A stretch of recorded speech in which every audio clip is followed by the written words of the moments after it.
All right. Hey guys, going over 2.3 population composition today. So you're going to want to pause here and set up your notes like this. And I'm going to be referring to mine because I know there's a lot going on here.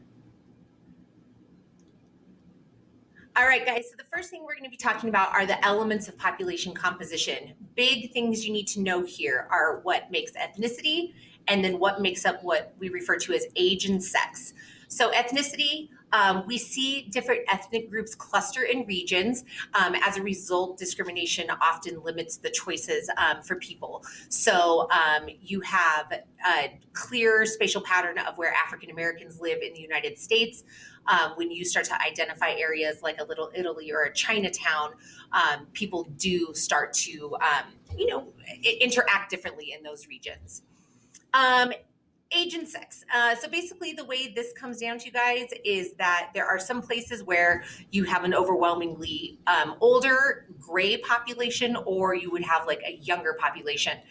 So pretty stark difference here. The state of Utah, the average age is 29.9 versus in Maine, the average age is 43 and a half. Gender differences, depending on where you are, you definitely start to see a shift in this.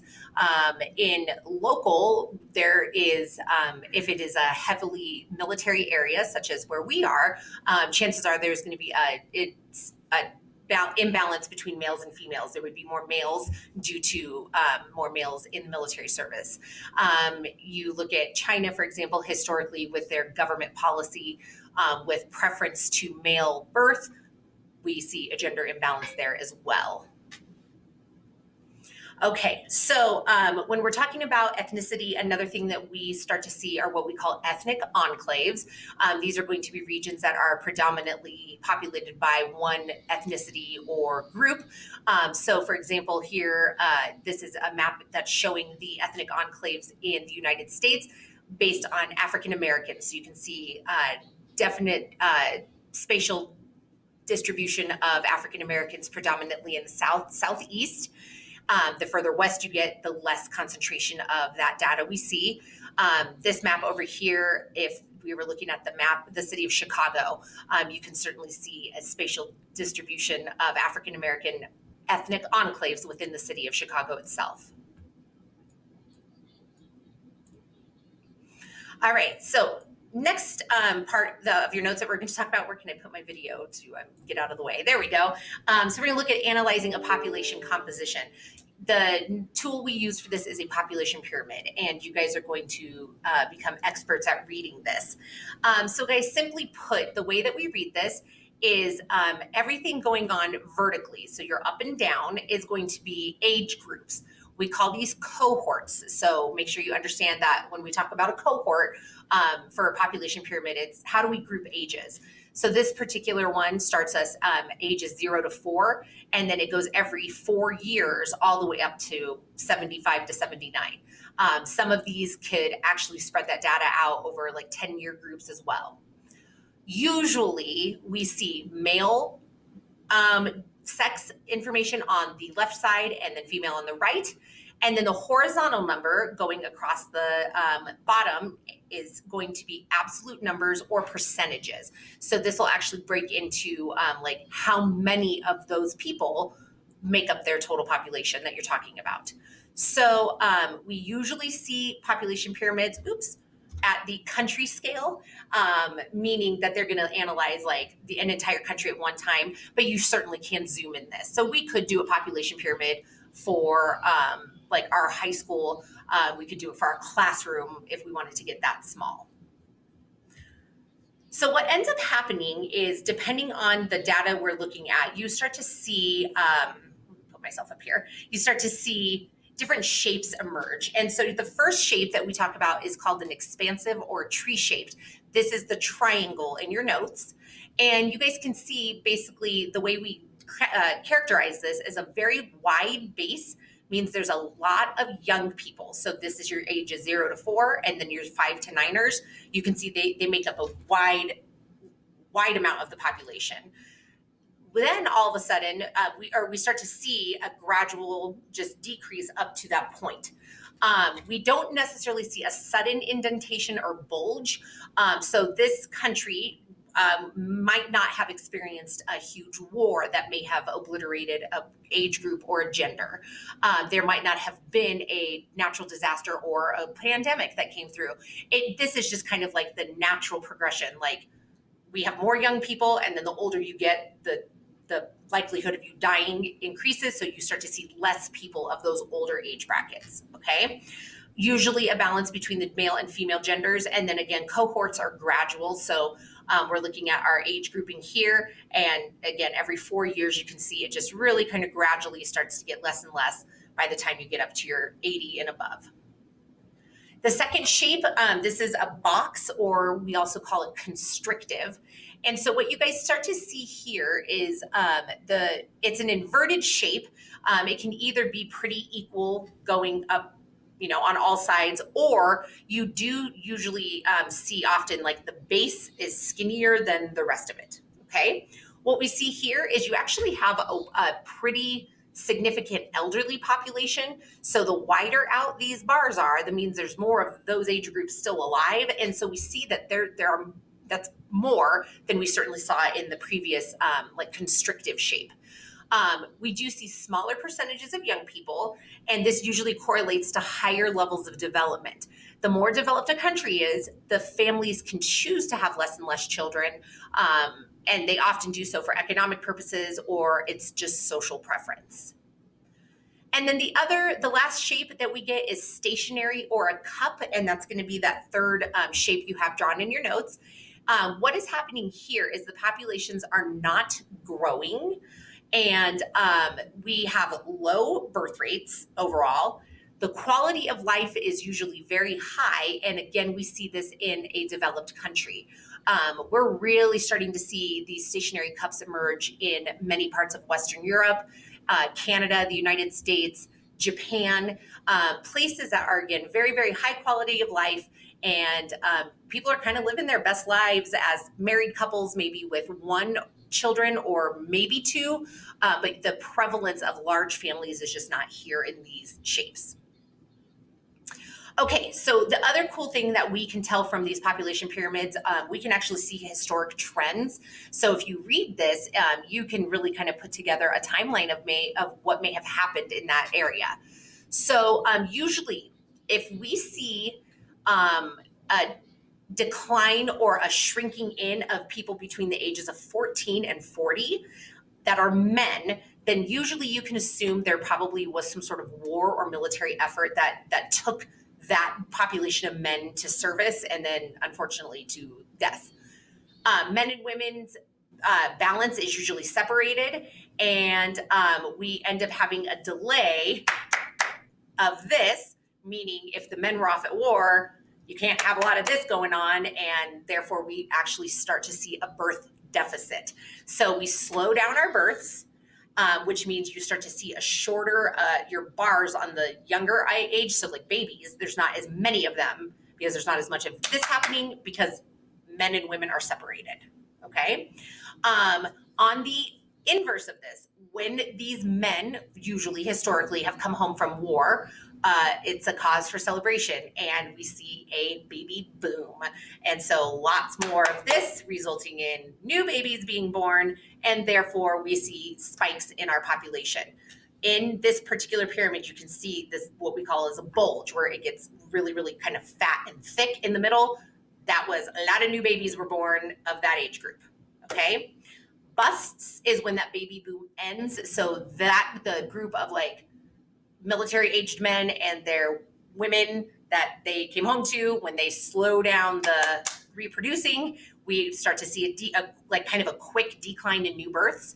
And then what we call an echo are basically the generation of an earlier boom. And so an echo could be the kids of the kids from the baby boom. So like, for example, my personal family, my mom is a boomer. That's where that term comes from. Her dad served in World War II and in the Korean War. Pretty much as soon as he came home from war, he and my grandma had my mom. My mom was born in 1948, so that's right at the start of the big post-World War II baby boom. I am an echo of the boom generation because I was born from my mom, who was born in the boom. All right. So again, looking at this is the 2016 population pyramid of the United States. So we have females on the right and males on the left, and you can see we are that classic tree that was going up. And the way we can like group this out, what's really interesting if you're into like generations, and there is certainly generational differences. So let's start up here. So anybody between the age of 69 and 49 in the year 2016 was considered a baby boomer. And then Gen X's are going to be anybody who is between the ages of 40 and or 44 and 39 would have been considered Gen Xers. And then you guys can see there's the Gen Ys, the Gen Zs, and then I guess the to be determined generation. And again, you can see that baby boomer range was huge. That covered like a 25-year period of just birth. And then we actually started to see like a chunking out. And I mean, there's just, again, quality differences between generations, what they are good at, what they value, and we're seeing that in our society. All right, so another anomaly that we can see in a population pyramid. So now we're down to migration and other anomalies. So basically, what else can like trigger differences within a pyramid? So here is the population pyramid for the country of Qatar. In 2016, Qatar is a relatively small country in the Middle East, and it should be pretty evident just from this. There is a humongous imbalance. It is many more males and a relatively small amount of females. And then you can see there's barely any old people that are here. This is a result of huge influx of migration into Qatar. Males between the ages of 20 and basically 45 to 50-ish flocked to Qatar. There was a huge oil boom. And so came looking for jobs and obviously you can see where this imbalance happens. All right. Another thing that could be a result of this is looking at economic, basically like expenses of living somewhere. So this is Ouray, Colorado, that is in Southwest Colorado. Absolutely stunning, gorgeous scenery. One of the most beautiful places ever. And what we can tell here is basically you can tell from this pyramid that it has gotten very expensive to live in Ouray as of late. And so what we start to see is we have a mostly older population. These people have probably either one of a few factors. They've either lived in Ouray they were maybe born there, maybe they have lived in their house for long enough that it's either paid for by this point, or they were able to get in when it still was not a desirable place to be, and they've been able to stay put. They paid their house, they've paid it over time. Or it could be these are old retired people who have used their retirement money, which, they may have sold a house somewhere else and then took all that money and brought it to Ouray to buy a home there. But you can see here, there is a humongous in the middle of this like kind of middle-aged group. So basically from like your 20s to about your 44-ish, these are the ages people start to like get houses or get jobs or, look for places to live. So you're out of college at that point, or you're certainly out of high school by that point. These are kind of like those like prime working years. This is my age group that I'm in right now. And what we see is a real narrowing of this because it's just incredibly expensive for new people coming to the region to buy a house there. So we see that discrepancy there. All right, social.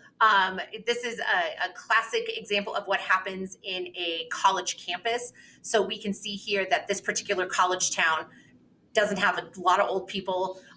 Look at what happens here. This is a complete like anomaly of the ages of basically starting at 15-ish, but again, we're looking at college, so I'd assume closer to 18, 19 age, all the way up to about 24 to 25-ish. That makes up the vast majority of this population because they're all there. It's a college town, so that's your college age kids. Not most people who go to college in a town don't live in the town afterwards. They graduate and then they move maybe back home or they seek a job somewhere else. All right, and then environmental. So when we talk about like how could the environment affect anomalies in a pyramid or migration? So Hurricane Katrina, huge, disastrous hurricane that happened in the southeast, down particularly Louisiana and Alabama Gulf Shore. So what we see here, this is actually showing what we call the diaspora of people from this area. So the way we read this is that the bigger the circle is, the more people in that area that were affected by this. You can see this area reflects the amount of people who ended up leaving the affected areas. So these were people that left New Orleans or wherever it was that got damaged or destroyed by Hurricane Katrina, and where they have actually relocated to. And so again, huge impact on on the pyramid here, because we just see, you're going to see a major like shift in the age and the gender of people left, basically who was able to stick around after Hurricane Katrina and then who deuced out because they just needed to go somewhere else to like kind of start over. Okay. All right, political.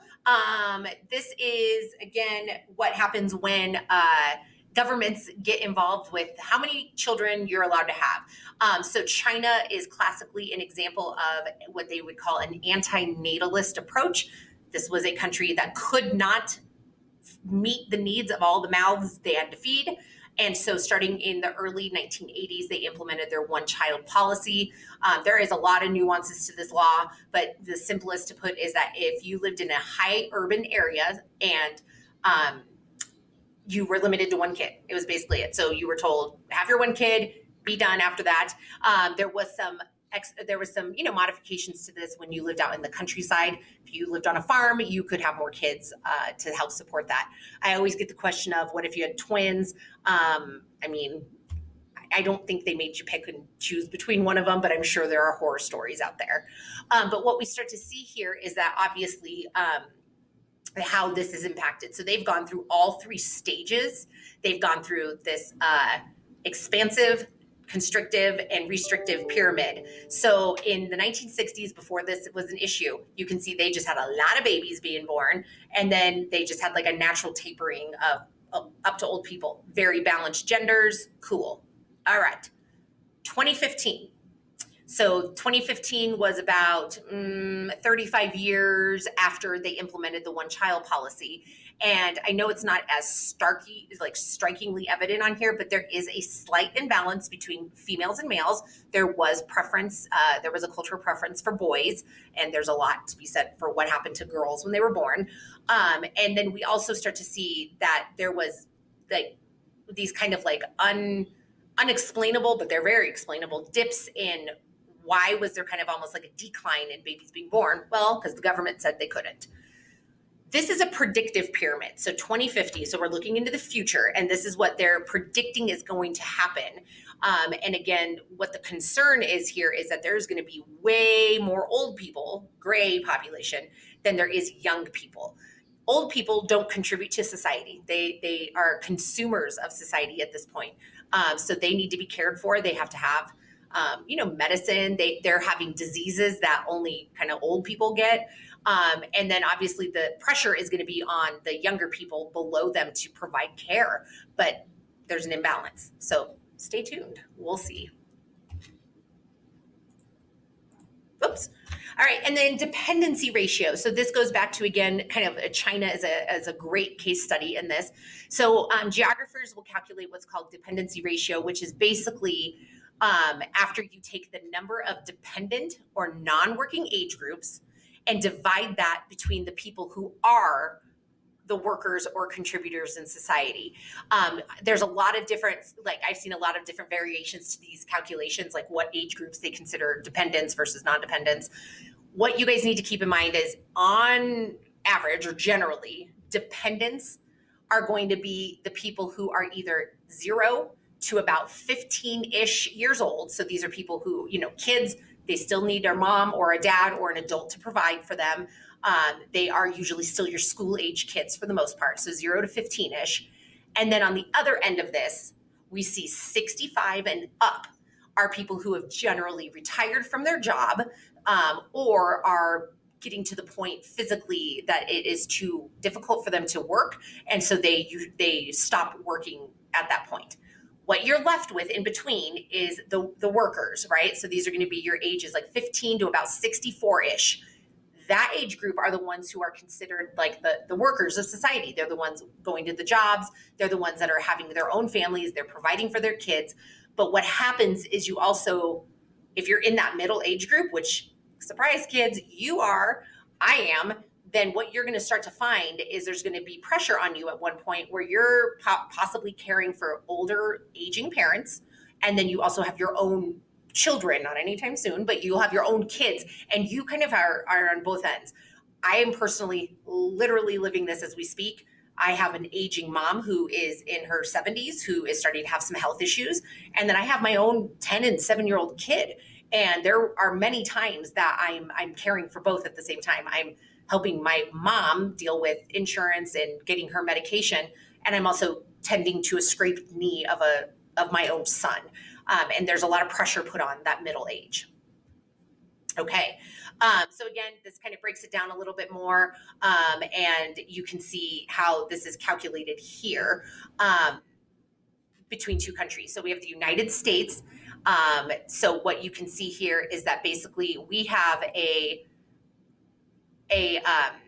excuse me, I'm like, whoa, we have a working population that is able to still provide for our young and old families. So basically for every one person in the United States that's a worker, they have about half a person on average, not like a real half, like a half a person that they are also kind of carrying the burden for. Look at Niger, for example, another country, this is in Africa, and they have a very, very different just social structure in their country of who lives there. Theirs is completely inverted. They have way more young people and then not as many old people, but they have a really big young kid population, meaning for every one person who's a worker in that country, they have 1.08 people that they are kind of responsible for. And so you can see like the pressure for somebody my age in Niger, they have double the amount of people that they are really kind of providing for. Okay, Naples, Florida, classic case in like old people. So a lot of people that are gray population go to Florida. It's relatively affordable. The climate is nice. They don't have to shovel snow. And it just is a place that a lot of people choose to retire to and live into their old age. But we know old people require different things, right? So they are going to require maybe some sort of residential living facility, maybe different medicines, doctors who specialize in geriatric diseases, which are diseases you get as you get older, wheelchair ramps. I mean, right? More old people are probably on wheelchair or in wheelchairs or have some sort of walking device, assistive walking. So maybe, stairs it's not a young man's game, right? So got to have access to like those things versus like here in Colorado, we actually have a fairly young population. People like to come here for our outdoor recreation, which usually attracts a younger group. All right, guys, that's it for 2.3. Thank you so much. See you soon.